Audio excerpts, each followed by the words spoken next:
I never meant to overhear them. Maybe some secrets are meant to find their way to you when you need them most. My heels clicked against the marble floor as I made my way back to my parents' study. I'd forgotten my case file, the one I needed for court tomorrow. The Sullivan family dinner had ended abruptly after another round of subtle jabs about my perpetually single status and my career obsession. Nothing new there. I was used to being the family disappointment at 35. Their voices drifted through the cracked door. Mom, Dad, and my perfect little sister Sophia on speakerphone. Madeline's just a placeholder. My father's voice cut through the air like a knife. No kids, no husband, she's a disappointment. Your mother, and I had such hopes for her. I froze, my hand halfway to the doorknob. At least her law career's good for something, my mother chimed in with a laugh. She's set us up nicely in her will. Though God knows when we'll see a penny of it. She's always been too stubborn for her own good, Sophia added. Remember when she refused to be my maid of honor because she had that important case? So self-centered. I stood there, paralyzed, as my father continued. She's just a placeholder until you give us more grandchildren, Sophia. A financial safety net. The case file slipped from my hands, papers scattering across the floor. A choked sob escaped my lips before I could stop it. The conversation inside went silent. I didn't wait to see their faces. I gathered my papers with shaking hands and walked out to my car. The rain had started falling, how fitting. I sat behind the wheel, tears streaming down my face, staring at the will in my briefcase. The will that left everything to the people who saw me as nothing but a financial safety net. A placeholder. That's all I was to them. That was 3 weeks ago. Today, my parents would learn exactly what happens when you mistake kindness for weakness. I built my life by the book, prestigious law school, partner track by 33, penthouse with a view of Central Park. The Sullivan name was respected in legal circles, and I'd upheld its legacy. Yet somehow, it was never enough. At family gatherings, the spotlight always found Sophia. Her picture-perfect marriage to James, her 2 adorable children, her tastefully decorated suburban home. Meanwhile, my arguments before the Supreme Court barely warranted a mention. When are you going to find time for a real life, Madeline? Mom would ask, barely looking up from helping Sophia's daughter with her bow. You're not getting any younger. Dad would nod in agreement. All the money in the world can't keep you warm at night. I'd laugh it off, pour another glass of wine, and change the subject. What else could I do? They were my family, the only one I had. That night at dinner, before the phone call I wasn't meant to hear, had been particularly brutal. We're updating our family portrait next weekend, Mom announced over dessert. Sophia thought we should all wear cream and blue. I'll check my calendar, I said, already mentally rearranging court appearances. Mom's smile tightened. Oh, don't worry about it, dear. We're just doing immediate family this time. You know, Sophia, James, the children, and us. More cohesive that way. I'm not immediate family. The words slipped out before I could stop them. Dad patted my hand. You know what your mother means. Family units. Besides, you're always so busy. We wouldn't want to impose. I nodded, swallowing the lump in my throat. I excused myself soon after, forgetting my case file in my haste to escape. Which led me right back to that study door, about to discover my true place in the Sullivan family. I drove through the rain that night in a daze.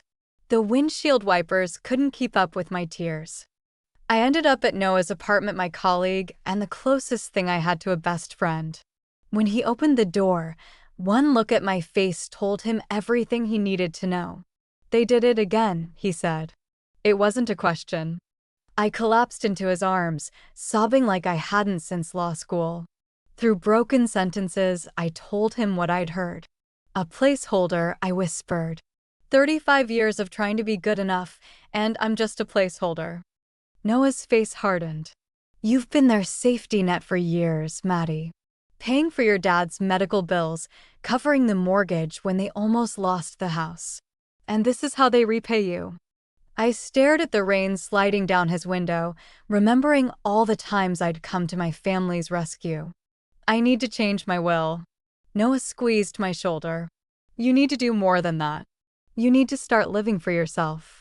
The memories came flooding back as I sat in my car outside my childhood home the next morning. How I'd always been the responsible one, the one who gave up dance lessons so Sophia could have horseback riding. The one who stayed home with Dad after his heart attack while Mom took Sophia shopping. The one who paid off their second mortgage when Dad's business failed. I'd convinced myself it was love. That family meant sacrifice. But sitting there, I wondered if I'd just been too afraid to see the truth. My phone buzzed with a text from Noah. Remember, you don't owe them anything. Call me after. I took a deep breath and walked through the rain to the imposing colonial I'd helped them keep. I didn't knock. My key still worked, probably the only part of me they still found useful. They were in the kitchen, Mom arranging flowers, Dad reading the paper. They looked up, startled. Madeline, Mom recovered first. We weren't expecting you. Is everything all right? I looked at her, really looked at her, maybe for the first time. The careful makeup, the designer clothes I'd bought her for Christmas, the wedding ring I'd had resized for their anniversary. All the ways I'd tried to buy their love. I heard you, I said quietly. Last night, on the phone with Sophia. The color drained from their faces. Now, Madeline, Dad began, setting down his paper. You misunderstood. Did I misunderstand placeholder? Did I misunderstand disappointment? My voice remained steady, though my hands shook. Did I misunderstand that my only value to this family is financial? That's not fair, Mom protested weakly. We were just talking. I've been fair my entire life, I cut her off. I've been the dutiful daughter.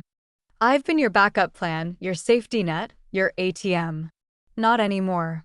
I pulled papers from my bag and laid them on the kitchen island. I've changed my will. I've also withdrawn as the guarantor on your mortgage, canceled the credit cards I pay for, and removed myself as the beneficiary of my legal trust to your names. Their faces crumpled in disbelief. I hadn't known what to expect. Contrition, maybe. Apologies. What I saw instead was panic and calculation. They were already thinking about the money. You can't be serious, Dad sputtered. After all we've done for you. What exactly have you done for me? The question hung in the air between us. When was the last time either of you asked about my life? My work? My happiness? When was the last time I was included in a family portrait? Silence. I thought so. I turned to leave, then paused. My lawyer will be in touch. William Harrison. You may have heard of him. Mom gasped. William Harrison was a legend in legal circles and not known for his forgiveness. 10 years ago, I'd helped him win an unwinnable case, saving his reputation when everyone else had abandoned him. He'd never forgotten. Madeline, please, Mom reached for my arm. We're your family. I looked at her hand on my sleeve, the manicure I'd paid for, the bracelet I'd gifted her. No, I said softly. You're just placeholders. I made it to my car before the tears came again. But they were different this time, cleansing almost. Like I was finally mourning the family I'd never actually had. I called Noah on the drive back to the city. How did it go? His voice was gentle. Better than I expected. Worse than I hoped. I wiped my eyes. They didn't even try to deny it, Noah. They just worried about the money. Are you still coming to meet Harrison this afternoon? I checked the time. Yes, 3 o'clock. What I didn't tell Noah was how empty I felt. 35 years of trying to earn love that should have been freely given. What did that say about me? William Harrison's office was everything you'd expect from New York's most formidable trust and estate attorney. Old money, old books, old power. He rose when I entered, his expression softening slightly at the sight of my red-rimmed eyes. Madeline Sullivan, he said, gesturing to the leather chair across from him. Long overdue. For the next hour, I outlined exactly what I wanted to do. Harrison listened, occasionally making notes, his face betraying nothing. When I finished, he removed his glasses. May I ask why orphans and homeless children? That's quite a shift from leaving everything to your parents. I hadn't told Noah this part either. When I was 12, my parents sent Sophia to summer camp in Europe. I was told we couldn't afford for both of us to go, so I stayed with my grandmother. She volunteered at a children's home. Those kids had nothing, no parents, no safety net, no one fighting for them. But they had more genuine love for each other than I've ever felt in my own family. I swallowed hard. I was a lonely, rejected child in a house full of people. I've never forgotten how those orphan children made me feel included when my own family didn't. Harrison nodded slowly. I'm sorry, Madeline. Family should be better than that. They shouldn't find out until it's done, I added. I don't want them trying to talk me out of it. They won't have the chance, Harrison promised, a steel edge to his voice. And Madeline? For what it's worth, your grandmother would be proud. I walked out of his office feeling lighter than I had in years. The placeholder was taking back her place. Over the next month, I threw myself into creating the foundation. The Sullivan Children's Trust would provide housing, education, and legal advocacy for orphaned and homeless children. Everything I own, my investments, properties, future earnings would flow into it. I'd stay on as the director, taking only a modest salary. Noah helped me find office space, draft bylaws, recruit a board. He never questioned my decision, never suggested I reconsider. He just showed up with coffee and legal pads and his unwavering belief in me. Your parents have called 6 times, he mentioned one night as we worked late. And Sophia twice. I kept typing. I know. Are you going to call them back? I finally looked up. Would you call back people who only want you for your money? Noah's expression softened. No, but I would make sure I wasn't making decisions just to hurt them. I stopped typing. Is that what you think I'm doing? I think, he said carefully, that hurt people sometimes hurt people, even when they're doing good things. I considered his words. Was I creating this foundation to help children or to punish my family? Maybe both. Did the good outweigh the vindictive? I hope so. The foundation is the right thing, Noah. For the right reasons. I resumed typing.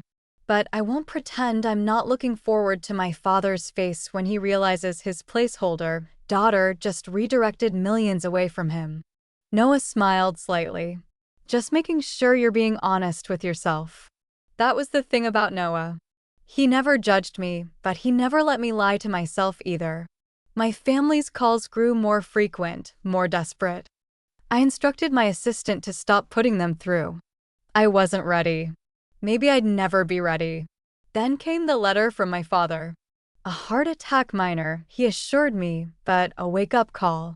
He wrote about regrets, about wanting to make amends, about family being more important than pride.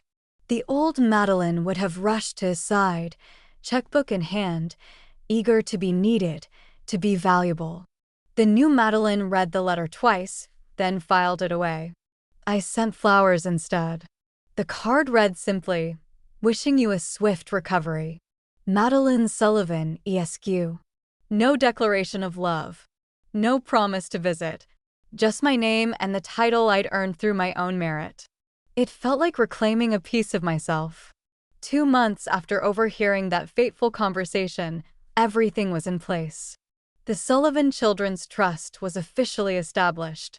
My will was updated. The paperwork transferring my assets was ready for signature. Harrison called to confirm our final meeting. Your parents have been trying to reach me, he mentioned. Apparently, they're concerned about your mental state. I laughed bitterly. Of course they are. Did you tell them I'm mentally sound enough to redirect my assets wherever I choose? I told them nothing, Harrison replied. Attorney-client privilege. But they've scheduled a meeting with me tomorrow, no doubt hoping to intervene before anything becomes official. My stomach tightened. They can't stop this, can they? Not legally, no. You're of sound mind and body. But they might try emotional manipulation. They'll have to find me first, I said. The papers were signed by noon the next day. By 12:30, I was on a plane to the Cayman Islands with Noah, who had taken a rare vacation to make sure you actually relax for once in your life. At 2 o'clock, my parents and Sophia would be sitting in Harrison's office, expecting to discuss my concerning behavior and how to protect family assets. Instead, they'd learn that their safety net had just founded a multi-million-dollar trust for children without families' children who would receive the love and support I never had. Harrison had promised to call as soon as the meeting was over. When my phone rang at 3:17, I was sitting on a balcony overlooking turquoise water, a fruity drink melting in my hand. "How did it go?" I asked, putting the phone on speaker so Noah could hear. Harrison's voice was calm but satisfied. As expected. Initial disbelief, followed by anger, followed by bargaining. "Your father threatened to contest the will and trust." I explained that since you're very much alive, there's nothing to contest, and all transfers were legal and binding. "And my mother?" She cried. Quite convincingly. Said you were breaking her heart, that family should come first. I closed my eyes against the momentary pang of guilt. "And Sophia?" Your sister was the most interesting." She seemed genuinely shocked not just about the money, but about what they'd said to you. She claimed she didn't remember the conversation you overheard. I snorted. Convenient. Perhaps. Though she did ask if you were funding this trust because of what you experienced at your grandmother's that summer. She seemed to know the story. I fell silent. I'd never told Sophia about that summer about finding connection with those orphan children. I'd assumed she wouldn't care. "She left this for you." Harrison's voice softened. "I've scanned and emailed it." My phone pinged with the incoming message. I opened it to find a child's drawing, faded, creased, clearly old. 2 stick figures holding hands. "Maddie and me" written in a child's wobbly handwriting. "She said you gave it to her after that summer," Harrison explained. "That you told her, even though you didn't have a real sister, you'd found a friend at the children's home who could be your sister. Sophia said she cried because she thought you didn't consider her your real sister." I stared at the drawing, long-forgotten memory surfacing. The little girl at the children's home, Annie, who'd followed me everywhere. How I'd told her about my sister who got to go to Europe instead of staying with me. How Annie had drawn this picture and said she'd be my sister instead. "I gave this to Sophia?" My voice sounded distant to my own ears. "According to her, yes. She said she's kept it all these years." I looked at Noah, who was watching me carefully. "I don't remember," I admitted. I was so hurt that summer. After the call ended, I sat in silence, staring at the drawing on my phone. "You okay?" Noah asked quietly. "I don't know." I set the phone down. "Does it change anything?" One childhood drawing doesn't erase years of being treated like an outsider. Noah shrugged. "Maybe not. But it suggests there might be parts of your family story you don't remember or see differently now." They called me a placeholder, Noah. A disappointment. I know. And that's unforgivable. He took my hand. But forgiveness isn't about them deserving it. It's about you not carrying this forever. I stared out at the endless blue horizon. I'm not ready to forgive them. But maybe someday I will be. "That's enough for now," Noah said, squeezing my hand. "The trust is done. The money is secure. The children will be helped. Everything else can wait." I nodded, feeling the tension drain from my shoulders.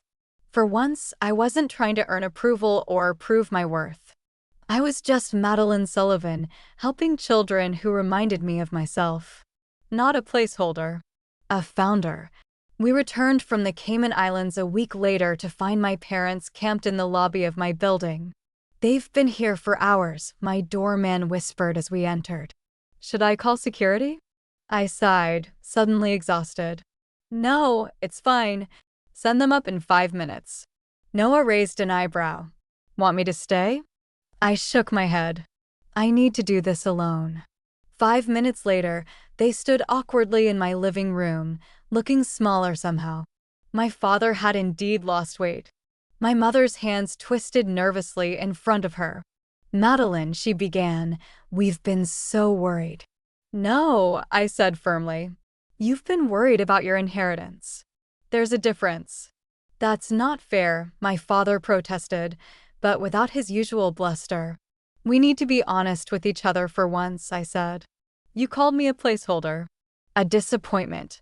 You made it clear my only value was financial. So I redirected my finances to people who actually need them." "We didn't mean," my mother started. "You did mean it," I interrupted. "The problem isn't what you said. It's that you finally said what you've shown me my entire life." They exchanged glances, and for the first time, I saw genuine shame in their expressions.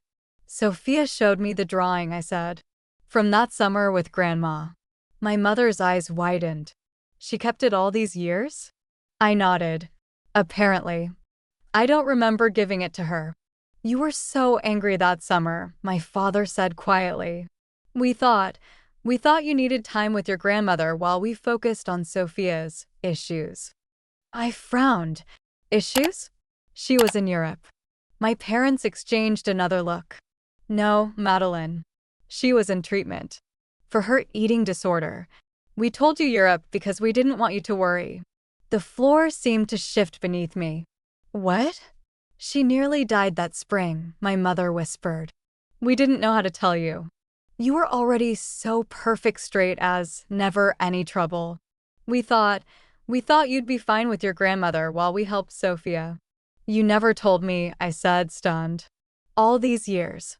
We shouldn't have kept it from you," my father admitted. "And we shouldn't have kept favoring her afterward. It became a habit we couldn't break, protecting Sophia, expecting you to be the strong one." "That doesn't excuse what you said about me." "No," my mother agreed, tears streaming down her face. "Nothing excuses that. We were wrong, Madeline. So wrong." I stood there, decades of hurt and misunderstanding swirling between us. It didn't erase the pain, but it cast it in a different light. "The trust stands," I said finally. "Those children need help, and I'm going to give it to them." They nodded, accepting.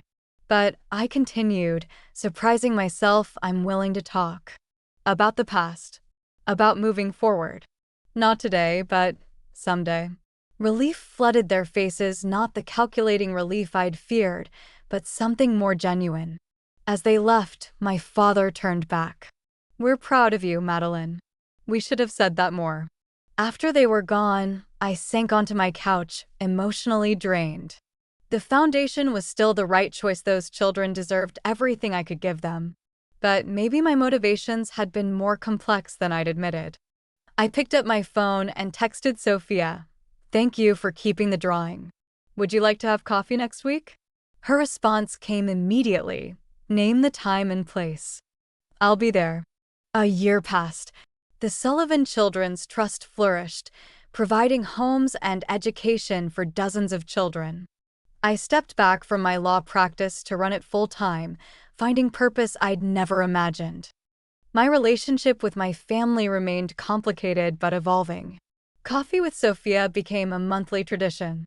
She volunteered at the Trust, connecting especially with teenage girls struggling with body image. My parents donated the family vacation home to be used as a summer camp. Small steps. Imperfect healing. Noah became more than a colleague, more than a friend. The man who had seen my worth when my own family couldn't now shared my life and my mission.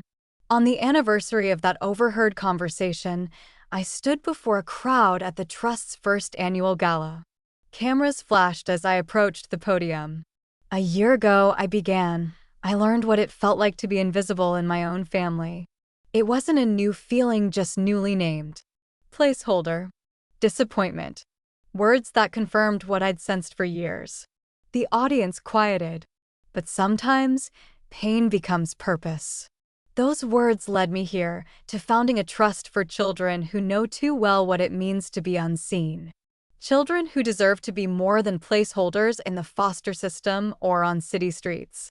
In the front row, My parents and Sophia listened intently. Not healed, not forgotten, but present. What I've learned from these incredible children is that family isn't always blood. Sometimes it's who sees you when others look away. Sometimes it's who fights for you when others give up. I gestured to the children seated throughout the ballroom, our first scholarship recipients, our success stories. These children aren't placeholders. They're our future. And with your help, they'll never doubt their worth the way I once doubted mine. The applause was thunderous. Afterward, a small girl tugged at my dress, Annie, named coincidentally like the child from my childhood, one of our first housing recipients. "Miss Sullivan," she whispered, "I made this for you." She pressed a drawing into my hand, stick figures holding hands before a large house. "Is this us?" I asked, kneeling to her level. She nodded solemnly. "It's our family. Not a real one, but better." I hugged her close, tears threatening. "The best kind, Annie. The kind we choose." Later that night, I stood in my office, surveying what I'd built from the ashes of rejection. On my desk sat a new family portrait, Noah and me surrounded by trust children, my parents and Sophia standing slightly apart but included. Not perfect, not traditional, but real. I wasn't a placeholder anymore. I was a foundation. Sometimes the people who erase you from their picture help you paint your own masterpiece.